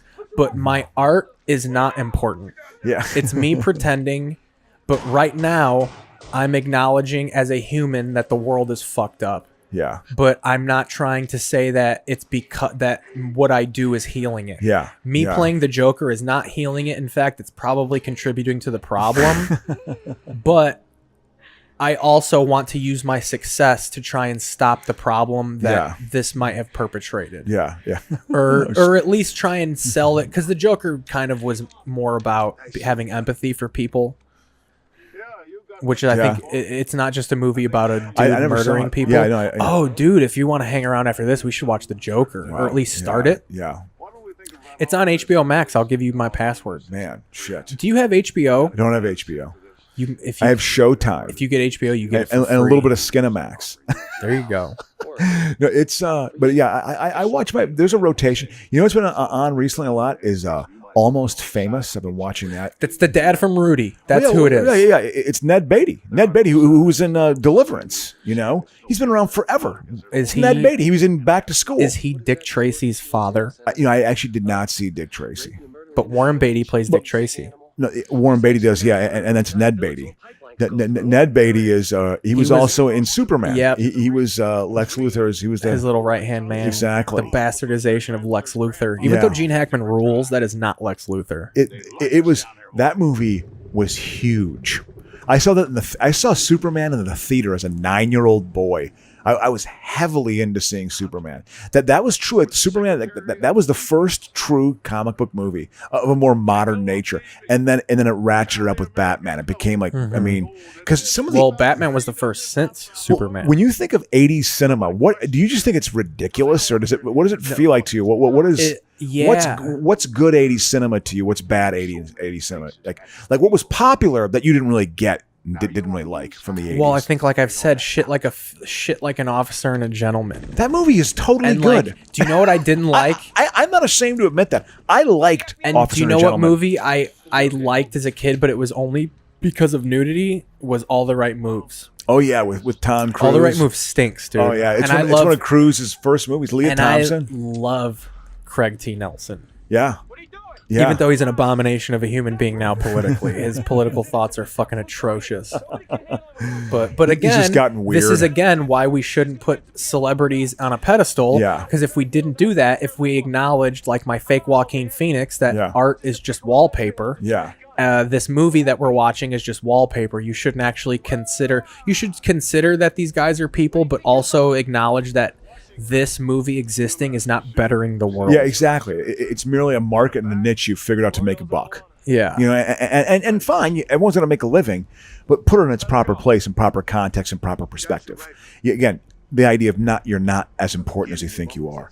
And that's not to say movies can't be good. I mean, I love movies. I've seen a million of them, obviously, and ones that affect me. I have favorite ones. But, you know, and the relationship between this and culture. I it's forgot sort of exactly where I was leading to that, and we can't go back because we're live on two things. Not live, but I'm recording on two things, and it would really fuck with the editing. Hello, Larry. So this is where we're at, where if we forget something, just gotta cut it That's and fine. move on. Yeah, it's fine. It's okay. I feel like we're still on to something, you know? No, yeah. But the guy, it's interesting when you talk about what's going on with this guy who got in the first half of the show. Was it Chris D'Elia? Oh, but what you were saying, what I was going to start the second half by saying is, like, all this shit we've been talking about, like all this wild shit going on in the world. Do you want to know what's collapsing society and causing a recall of the government? What is? Face masks. Because people don't want to wear face masks. I know. There's politicians, actors, and celebrities are literally fucking your children. They're hollowing out your children and selling them. The fact that they make the mask There's systematic racism on every level of humanity. The police are murdering black people like fucking pieces of candy being handed out on Halloween. And everyone has collectively decided that we're going to oust the government because they don't want to wear Face masks. Yeah, that's what they've put their they've made that their debate. That's what we've decided. It is such a it's in such an example of the mental rot of society. It's like this. These are what our priorities are. Yeah, we can't go on a fucking beer garden and drink a goddamn Tecate. So we're flipping the fuck out. We've all made more money than we ever made in our life on unemployment and government money. And we've been trained to feel so bad to get help that that supposedly the economy has collapsed, which I see no sign of. I see absolutely no sign of it. Not one business in my neighborhood has gone out of business. And it's not a rich neighborhood. Yeah. So this idea that the economy has crashed is patently fucking ridiculous. Well, I think when I hear they say the economy has crashed, it means that the future, the freakishly rich aren't making as much freakish amount of money, although they did get the fact that there's no, I gotta say, this is an important point. Yeah. The fact that they have no oversight board for trillions of dollars is, I mean, the reveal of the corruption of the Trump administration above anything else almost. That's just like, you have to have oversight for that money. They intentionally don't want to have it because there's so much rigging going on, and there's so much, I mean, this is mobbed up interests making money hand over, illegal money, and making it hand over fist and providing what? So again, with the economy, I mean, this is that there's no oversight. Typically, when this money goes out, there is a panel of people that have to make sure it's being spent in an appropriate way, and they don't have that. They're just basically giving a blank check. I mean, and you talk about someone being a thief on the street and just killing them, like they're the criminal. You're a fucking criminal, man. That is some criminal shit going on. It's amazing, and getting away with it, It's crazy. It is. It's pretty amazing, you know. There's no oversight. I'm sorry, I went off. This is commercial talk, baby. I mean, we're on commercials right now. Yeah, we are on commercials. You're right. It is that to me, because I that was a point that I kind of. You want to hear the commercial guys in the back? No, you can keep talking. But it just, I mean, there's no for the trillions of dollars. So you say the economy has gone shitty. Oh, PureWick, this is a fucking urethra, dude. You could fucking piss while you're sitting at a urine collection system. This is a fucking infomercial for a urine collection system. To the bathroom. God, now staying dry. This honestly, I'm being honest here, Keith. This is the mental rot. It's also, your body is like. You know, this scares me because I have to get up in the middle of the night every night now to go to the bathroom. I can't hold it like I used to. That's a sign of age. That is a sign of turn down the age. phone number. I don't want people to. You know, that's a sign of age, my friend. My spy. Look at Dave Bautista, the spy. Was he a wrestler? Yes. Is that okay? So he's following the Rock's path in that sense. Shocked too. Nobody saw it coming when he decided to become an actor. People were like, right. Because he wasn't the best wrestler. Yeah. He just had a freakish body. Yeah. He's the cliche example of what Vince McMahon likes in a wrestler. Which is just, there's a certain... Just a big hulking fucking guy. Yeah. McMahon's whole thing is, his whole thing is when his champion is walking through an airport, he wants people to be like, wow. Like, he wants them to look different than everybody. Yeah. Like, who's that guy? Yeah. He's big and has purple hair and is wearing a Zumba cutoff t-shirt. And like, that fucking gets his dick hard. So when he is a fucking snake oil salesman, man. It's incredible. I buy every fucking gallon of it. His wife tried to run for Senate in Connecticut. She's hard in. She's on like the committee to make America great. There's a committee making America great. I don't know if you knew that. Yeah, I know. And boy, a pretty successful committee. A pretty successful one. See, throughout my career, I've wrestled in a lot of countries, but without a shadow of doubt, the United States of America is the greatest country of them all. Who said Spoken fucking words of Big Papa Pump right there, dude. Jeez. Scott Steiner. Jesus Christ. Jacked on steroids. Weird, I mean, it's a cartoonish perspective of patriotism, you know? Which again, and in Nazi Germany, and I'll draw the parallel, it was a cartoonish version of what a German is. Like what you saw in Hogan's Hero was What you saw My nostalgia? my uncle called me Schultz based on that character because I was like a dumb little fucking shit. And that's the thing. I really wasn't. I think because I was the youngest, they wanted to put that on me of like, you're the scruffy little scrapper. I really think that shit is osmosed into kids. I've used that word 3 times. Yeah. But the idea Here's of... where Shooter goes into... He's being brought into a government building now? This is preposterous. Yeah, I'm listening, though. Wild. You establish who your kid's going to be. Like, early on, I feel like they treated me like, oh, Keith, we tell him to say cuss words, and it's funny because he's a baby. Like, I think they established early on that, like, you're going to be the tension breaker. And they always treated my sister like the smart, intellectual one. I feel like we don't let kids decide that. We just decide, like, well, this is how I treat you. Oh, Alicia is coming. Oh, yeah, we should help her. I'm sure we can manage. Do you need help? Get in? Sergeant Swagger, you asked for this meeting. Cool. But yeah, no, but you were saying though, I think that definitely can. I mean, people have, dysfunctional families and roles in families. My uncle called me Schultz because I just think they decided like, well, you're gonna be the young, dumb, funny shit. Yeah. So like Schultz, you're like the character on. You're the dumb, but I'm like, I'm not though. Like you just like. Yeah, I'm nothing like this person. This is what the caricature. Like when I hear that wrestler say that about the USA, it's like the patriotism. It's a caricature of, and it's so loud and aggressive. It's over. And that has been sort of what's been pawned off as the character of this country, and that's all Trump. I mean, he's tied it. I mean, obviously, we all know. This is where Mark Wahlberg's fucking. I'm putting my cards on the table. Standing here in front of a fucking badass gun. My gun. Special Agent Memphis, you believe I shot that Archbishop? No. This rifle's getting my Look dick. at the way they're seated in this. It's preposterous. This is pre-COVID. Yeah, they're social They're distance. all sitting about 15 feet away from each other. No, they'd all be at the table. The Mexican is not at the table because racism. What are you doing? Put that weapon down now. It's just crazy. Got one bullet the size of Ramirez's dick over here. Why would they have... Come on. This is a preposterous So Mark Wahlberg has loaded one gun into a rifle the size of fucking someone's arm. All day. With every weapon in my house. I swapped all the firing pins before I left the house. I always do. Looks right, need a micrometer to tell. But the gun don't shoot. That bullet you got out of that bishop was fired from my weapon, but a week before, I had a can of stew. I did take an oath to defend this country from all enemies, foreign and domestic. Just didn't figure it ended quite this involved. This is where I reveal that I've actually fucking tied every knot that you unloosened. This is his moment to act, Who gives a hoot? This is TNT, so they said hoot instead of shit. Yeah. Gentlemen, this meeting is over. Done. I'll be seeing you. He's right. I just want one time if they were like, gentlemen, this meeting's over, and he just blows Mark Wahlberg's head off, and it's just over. And then it's just 40 minutes of credits. Obviously in RoboCop.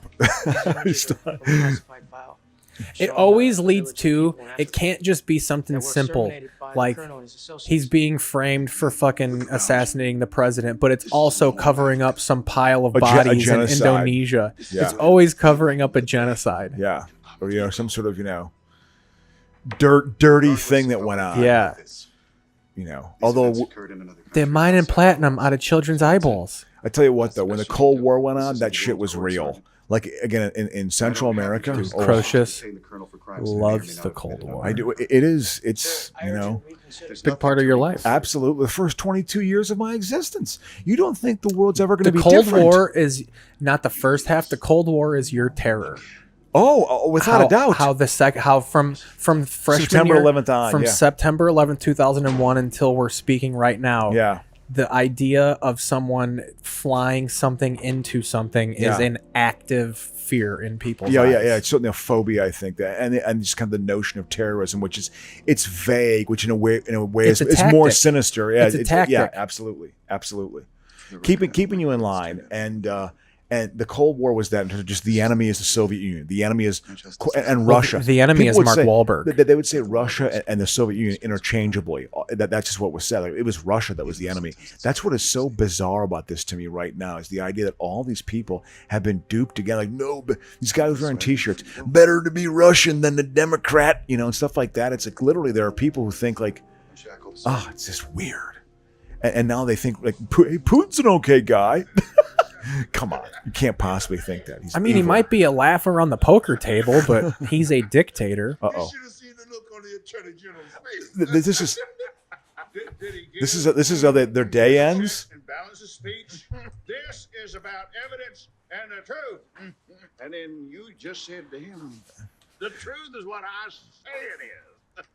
I sound like an old Southern Dixiecrat. plantation guy. I got butt raped in Deliverance. My name is Mitch McConnell. I'm white. We let. This whole like this is the way this is how power manifests. Well, This and is then you got the nerd ridiculous. financial guy, and because they're all blowharding, and he's going to be the one to be like, well, guys, Come on, actually, I'm looking at the numbers, and they've figured it out, he's haven't they? the Jew. Oh, They got a black. is They got a black. They got a racist. They got a Jew.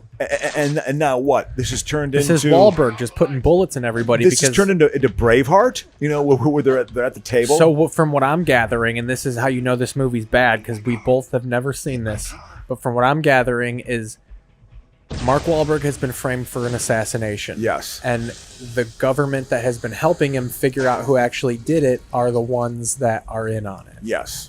And so now Mark Wahlberg is there. He's As in truly vengeance. He's truly gone rogue, Yeah. Yeah. which is why he was. But he's keeping, rogue for the truth. Which is his why own he truth. was keeping quiet earlier, because that guy in the headphone threw his headset down because I can't tell you they're fucking in on it. If I tell you they're in on it, they'll hear. And then Warren Beatty, the old man, will run away slowly, and I'll catch him eventually. Like, why are you worried about these people getting away? They're old. This fantasy, He's under the floor. He's under the floor. He looks like that guy from Superman.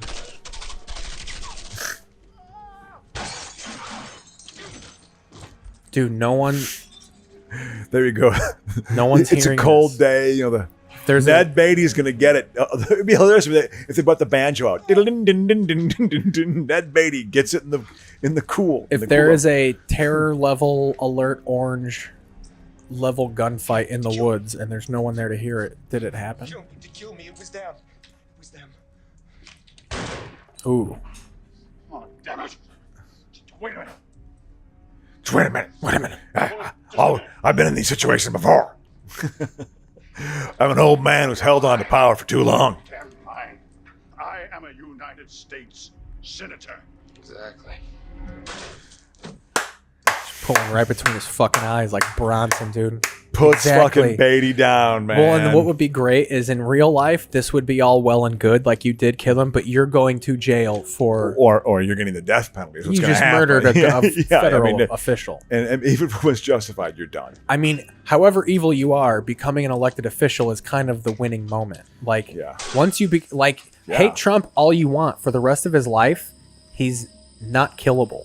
And if you do kill him, you are going to die also. The whole, I mean, it's interesting.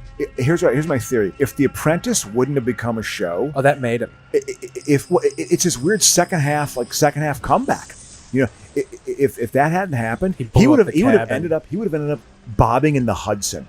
They would have found his body in the Hudson. Like, remember Donald Trump in 2006? He was found bobbing up and down in the Hudson River. He would have been off because he is so corrupt. Robin Williams would have won an Oscar for that movie, too.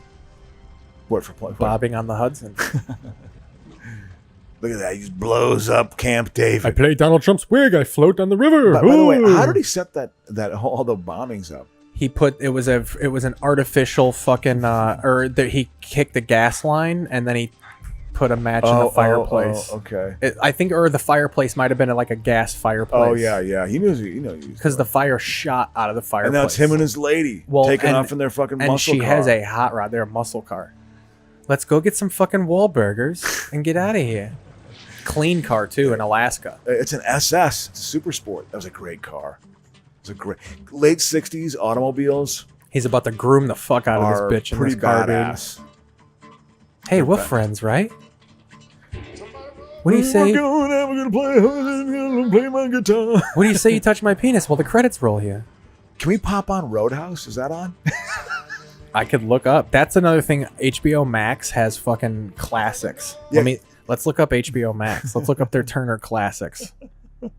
This could be the We next just thing got we done watch. watching Shooter. That was pretty TNT's intense. rolling right into the next He one. pulled it off. He just killed the senator and then left with The his lady. Accountant. That's a hilarious movie. Who wrote that movie? Click info. I bet you fucking Kumail's in it or something. Probably is.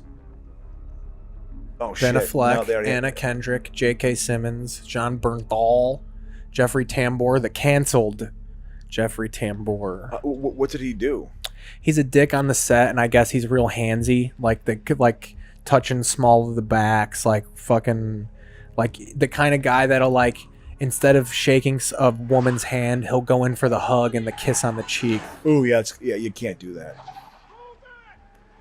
I knew a successful affordable housing developer was that guy. And he really upset a woman I worked with by getting handsy with her. And it bummed me out because I liked her. Part of HBO Max. She had been around for a while. So too. HBO Max consists of HBO, the DC movies, the new Sesame Street shit, Studio Ghibli, which is a bunch of like Japanese animation movies, but then Turner Classic Movies is also in it because it's really a Turner Warner thing. So what movie The is fact that it's called HBO Max is confusing because it really should be called like Warner Streaming. Yeah. But Warner just thought that HBO as a name would be more, but it really just confused people because now people are like, wait, I have HBO Go, so what the fuck? Yeah. But it's great. Have as many options as possible. That creates freedom, just to let you know. That's actually what it's done. Don't have 8 million choices So that to actually bring cause down, anxiety. I thought of a lot during these. So this is A to Z. We're going to go through. See, this will just be the next few episodes if you want to watch one of these. Okay. Turner Classic Movies from A to Z. You got 2001: A Space Odyssey, 39 Steps, The 400 Blows, both parts of 47 Ronin, 8.5, and then you got Adventures in Babysitting. Wow. The Abyss, a Robin Hood movie, All the Aliens. Ooh. Amelie, American Werewolf in London, Armageddon. That's good. American Werewolf in London. Yeah. I saw that in the theater. And God Created Women. Oh, yeah. I've never heard of that. Yeah, that's an old... Battleship Potemkin, Babe. I never What saw else? Babe. Arthur. Oh, I saw Arthur in the theater. An Old Beauty and the Beast, Big Top Pee-wee. Fucking The Blob. One of the many versions of The Blob. That movie's been made so many goddamn times. It broke Steve McQueen. That was the movie that made Steve McQueen. Black Orpheus, which seems like a weird fucking attempt at like having a black lead in a movie. Boys Don't Cry, which is the movie where Hilary Swank plays a trans person. Yep. Braveheart, Bridges of Madison County, which I've never fucking seen. Cabaret, which we've talked about. Yes. Can't Buy Me Love, Bringing Up Baby. Oh yeah, that's Cary Grant, I think, isn't it? Casablanca. Casablanca's great. Both Casino Royales, because there is a 1967 one. Yep. Chicago. Never saw it. Chocolat.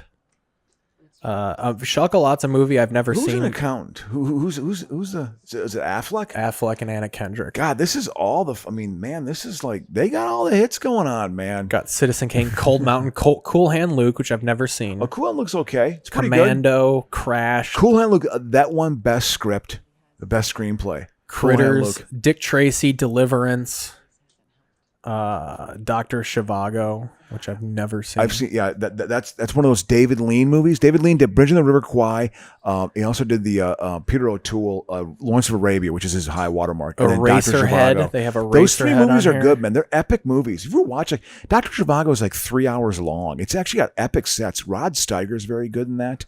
Julie Christie. I remember seeing her as a kid in Dr. Zhivago and being in love. I thought she was stunningly beautiful, like stunningly Full beautiful. Metal Jacket. As like a 12-year-old crow. Oh, they have all the Godzillas.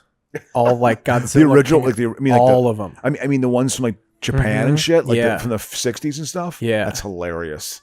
That would be actually great to watch. Goonies, Gremlins, all the Gremlins movies. Harold and Maude.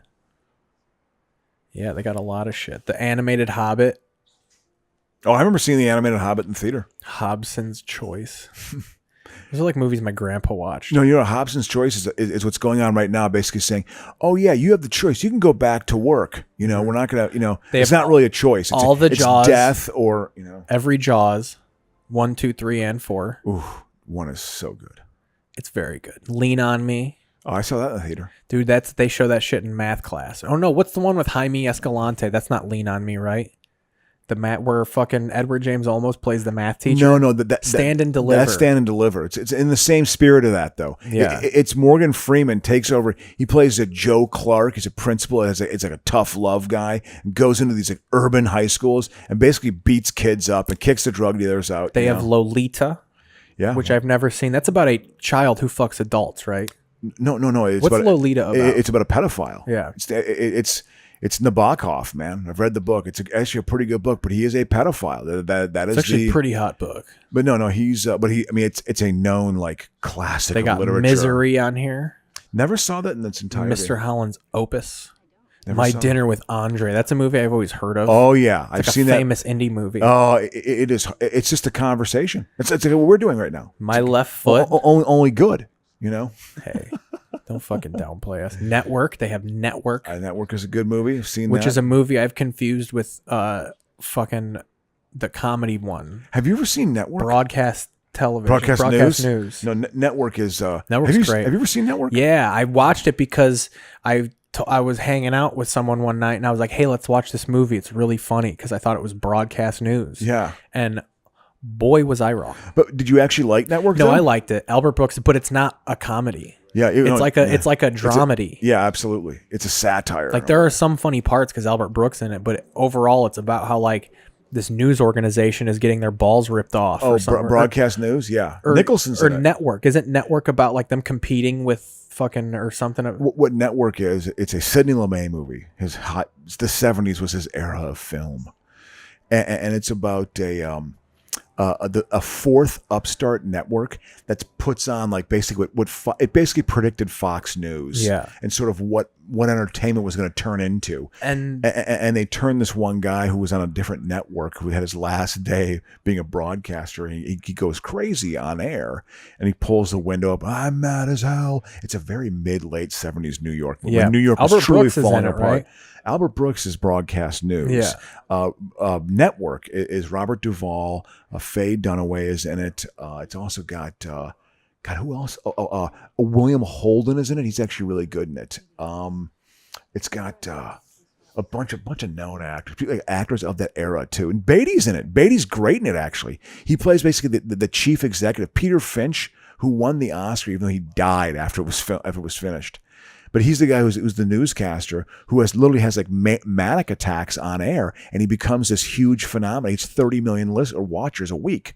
So it's outrageous. So programming. Network is the comedy, right? Network is broadcast news is the comedy. Network is came out in 76, I believe, or 75. Because I know that's the one where people kind of make fun of it, though. That scene at the end, like I'm mad as hell. Well, I mean, it definitely was like that was like deemed a very kind of cutting edge sort of thing to do, and it was a different, kind of thing in a movie to have those guys yelling out of a window. Well, no, because it even says Network is a 1976 satirical drama. Yeah, it's satirical. So like satirical. They're like there's making comedic fun moments of it. Yeah, in certain ways. That's because I remember watching Network and thinking like this movie, or even Broadcast News. Broadcast News is the one I made my friends watch. Yeah.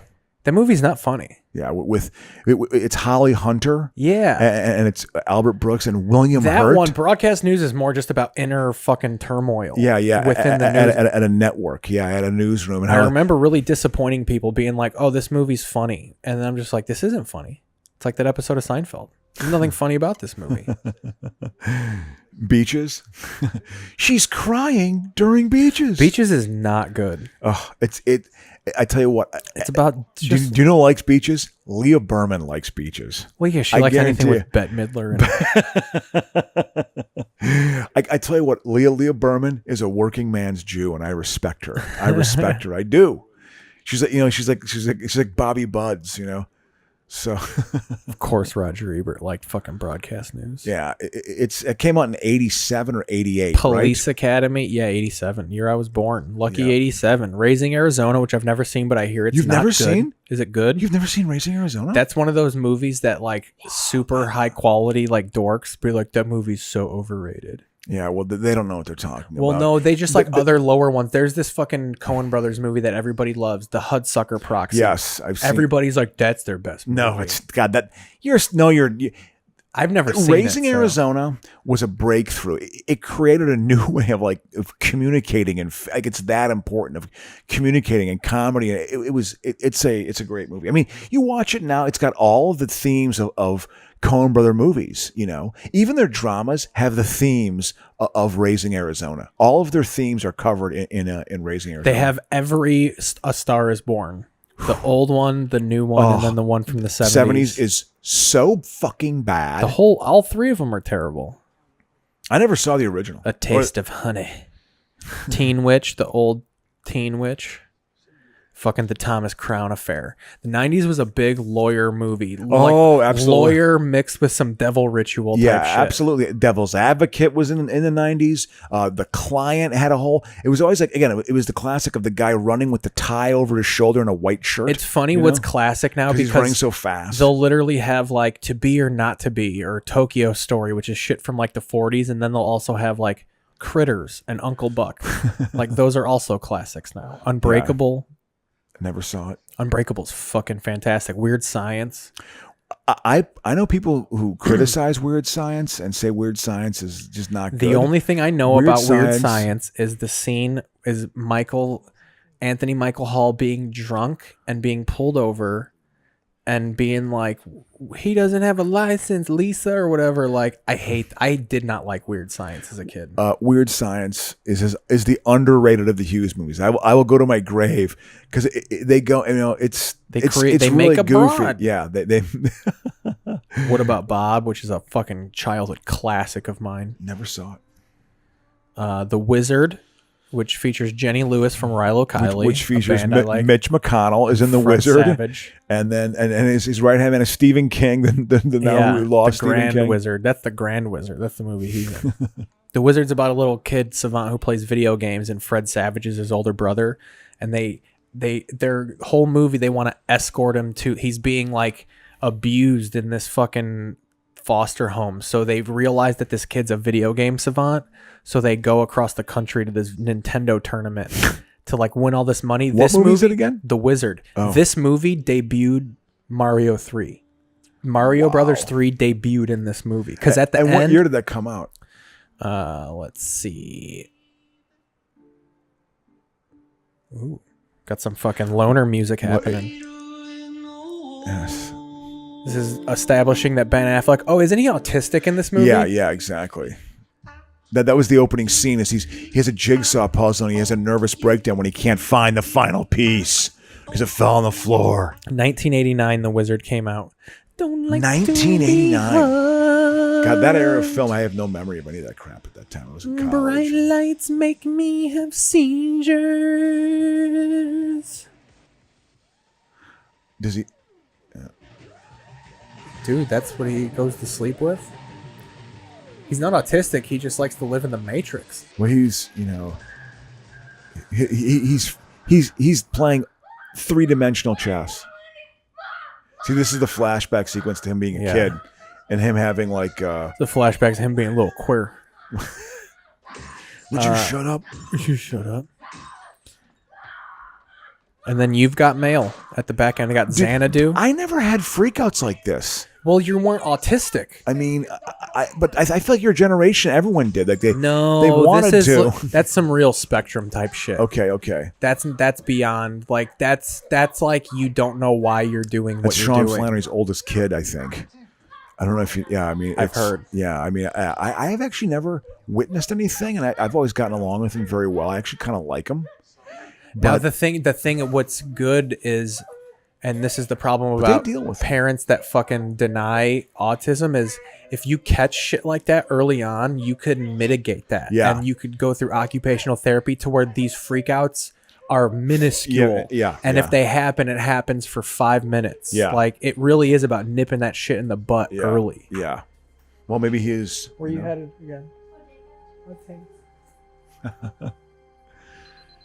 This is the accountant, man. We're watching. He's about to go on a fucking autistic murderous rampage, dude.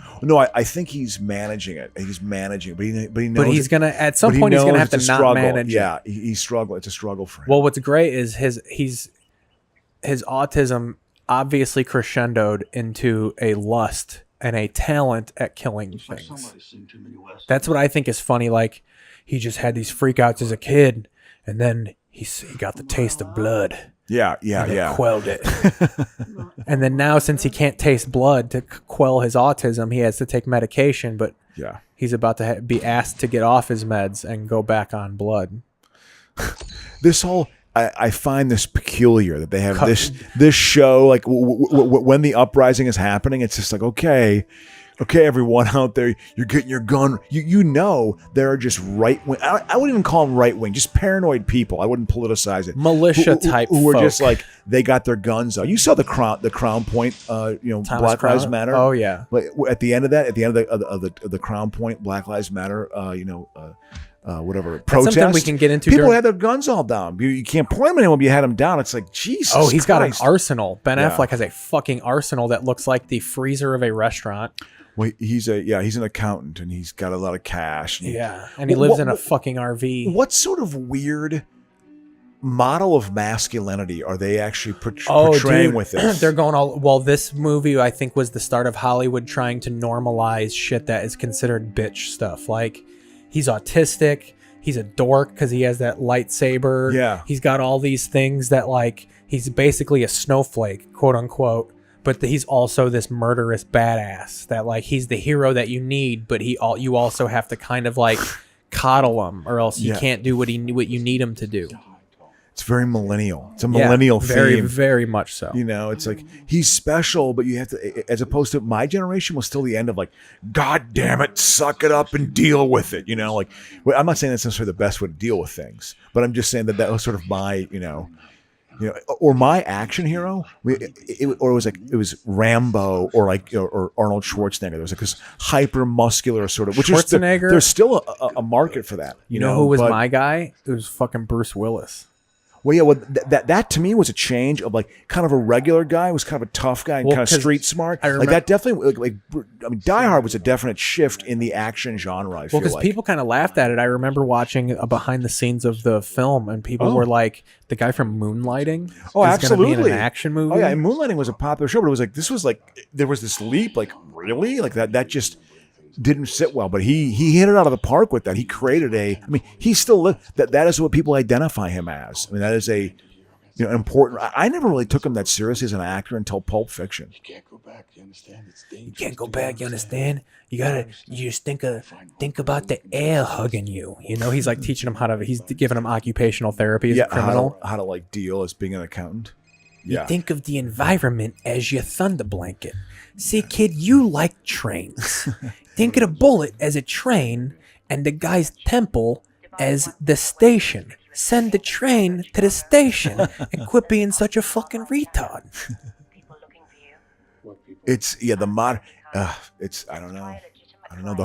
The computer is just. Is that John Lithgow? Is Lithgow in this? Lithgow is in this. Holy shit! Fantastic. Lithgow's good, dude. Do you know what I think of when I think of 80s movies? And Twilight Zone, the movie? No. When I think of classic 80s movies, of like what's a good The World According to Garp would be something that comes to my head, of a movie that in the 80s would be like, we're really being edgy here. But then you watch it now and you're like, is this a comedy? Like, is this... Oh, it's supposed to be a comedy. But it's still kind of like their way of being like, we're dealing with trans people because John Lithgow. Yeah. Like, it's also ham-handed, and like, I feel like there's a little bit of taking it seriously to where we're in a commercial. I'm going to talk... Have you seen the movie Snowpiercer? No. So it's a movie about... the final 1,000 people on Earth are all in a train.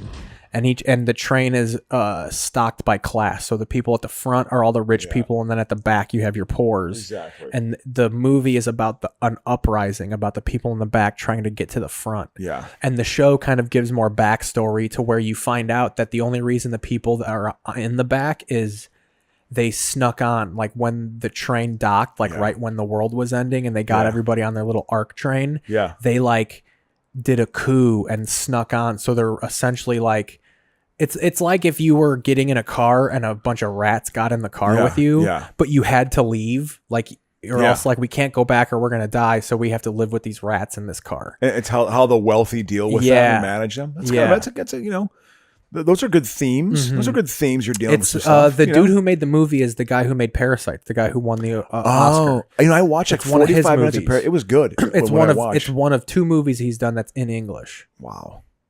Yeah, interesting. I mean, it's got the themes of there's so the class TNT's themes. doing a TV show of expanding it because the movie's only like 2 hours. Yeah.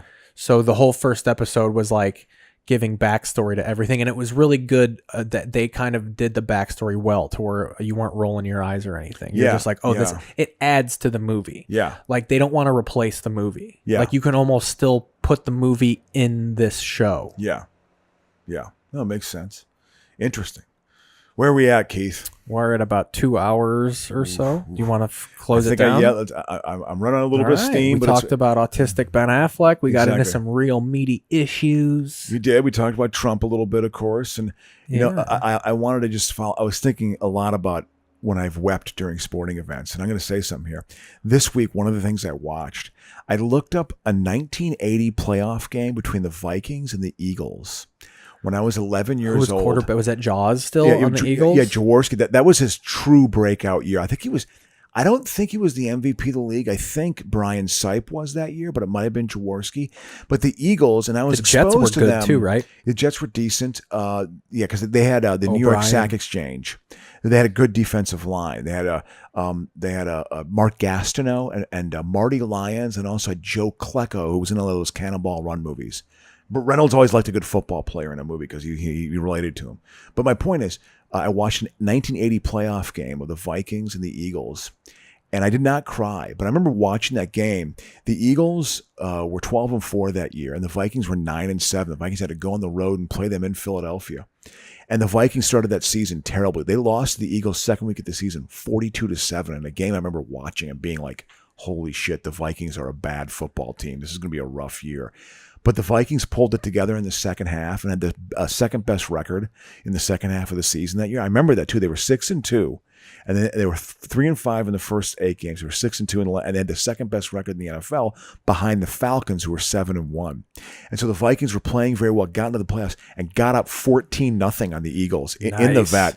And I was watching it, and all those names of those players, like all the great teams of the 70s, almost everyone was gone. But they had retooled the team, and this guy, Tommy Kramer, was their quarterback, and he was wildly inconsistent, but he had a very good first half, and he was really cocky with the ball. He had a very quick release, but they were giving the Eagles a game. Then they lost the game 31-16. They got a safety, but it was weird watching it, and like the graphics, not even that, just that they were playing the old vet, Brookshire and Pat Summerall. This is before Pat Summerall was with Madden. That was the A team of CBS. Like that was the game they were going to play. Here's a play that happened. This is an amazing statistic. It's fucking mind blowing. I'm watching the game. Vikings go up 7-0 with their first drive, 30-yard touchdown pass to Sammy White, who I've fallen in love with again because I loved Sammy White. Eagles respond with the drive. Methodical 12-play drive, first downs, executing third down a lot, get down within the 10-yard line. Vikings defense stiffens up. They don't even get close to the end zone. Vikings fucking dominate them down within the 10-yard line. So Tony Franklin comes in. Barefoot kicker Tony Franklin. When there used to be the barefoot kickers, Big in the late 70s, early 80s. Probably would also drop kick his punts. Yeah. So he comes in. It's a 27-yard field goal. Oh, Eagles are going to Vikings block the field goal. 30 degrees barefoot. Yeah, and Vikings, Matt Blair, who was a totally good linebacker that no one even knows about, who was a great, he was one of my first favorite players. The Vikings, Barry Minter. He was amazing. Well, they said, like, Summerall was like, and that was in the previous 4 years, so 77, 78, 79, and 80, those 4 years, which I remember watching them, that was the 47th kick the Vikings had blocked. Jesus. They blocked 47 kicks. That was Matt Blair's 16th career kick that he had blocked. He blocked 16 fucking kicks. That was and he still played 5 more years. He blocked other kicks. They used to block kicks all the fucking, and every extra points, field goals, punts. They blocked everything. That was a major part of their team. It wasn't even returning kicks. They blocked kicks. Mm-hmm. They showed Matt Blair. I swear to God, he could have done a reverse dunk. He jumped so high, and I'd totally forgotten about that play and that little fact of early Vikings lore to me. Like when you think of Devin Hester was obviously fucking electric, dude. It was a leap. When he came in the league, it was like, oh my God. When he returned the first kick of the Super Bowl off, I was like, dude, we're gonna win. Yeah, well, Like, of course. We're of gonna course. win because even if they score, if they kick to us, we're gonna score again. Yeah. Like when you have Yeah. that threat, you're like, it's fuck Peyton Manning. know, dude. no, I know, It's yeah. over. Yeah, I know, 'cause he's that good. We legitimately had 3 phases of the game. Yeah. We had the league leading defense. Rex Grossman, it was the only good year he had. Like Yeah. Rex Grossman was a true deep threat that year. Yeah. You had Thomas and Cedric Benson at running back. Yeah, he had decent enough running backs. So, like, exactly. and then you have a kick return game where like they can literally score you 14 to 21 Oh, I know. points. He was an absolute. I mean, he's. Has he been in the Hall of Fame yet, or has he gone in? He's gonna be. I mean, he's the best return, and I know them all. I fucking know them all. Well, He is the best return. Well, guy that's what I've kind of ever annoys seen, me about that you know? Super Bowl is people think the Colts rolled the Bears, and like at a But they certain point, dominated them. They at a did. certain point they started to. But if you look at that final score and then how late into the game it was when they actually got 20 points up, the Colts were only up a field goal most of that Was game. it 29-17? Was it the final score Well, of the game? yeah, 29-17, but it was because they got a 2-point conversion. It was 20-17 for most of the game. Yeah. So like people don't realize that game was close for about 3/4 They of just the held game. on to the ball. It also though, started man. raining. Yes. And the Bears lost control. They started fumbling and slipping their Yep. grip. Yep. And Grossman couldn't pass the ball. The rain really contributed Yeah. to that. Yeah. I hate to be that guy, but I Yeah. always say like if it didn't rain, Closer game, better closer game. game. Yeah. Yeah. The Bears had a good defense, and that was the pinnacle. They also annoyed the shit out of me with their fucking sneak thief ways. I'm going to hold you up, and then Urlacher's going to come in and steal, and then Peyton Mike Manning Brown's going to also said he figured out the Bears signs like first drive 1. He was like, we figured out everything. And so we knew how to just figured move out the ball. all their Yep. audibles. We figured out everything Urlach, and that's how much of a genius Peyton was. Yeah.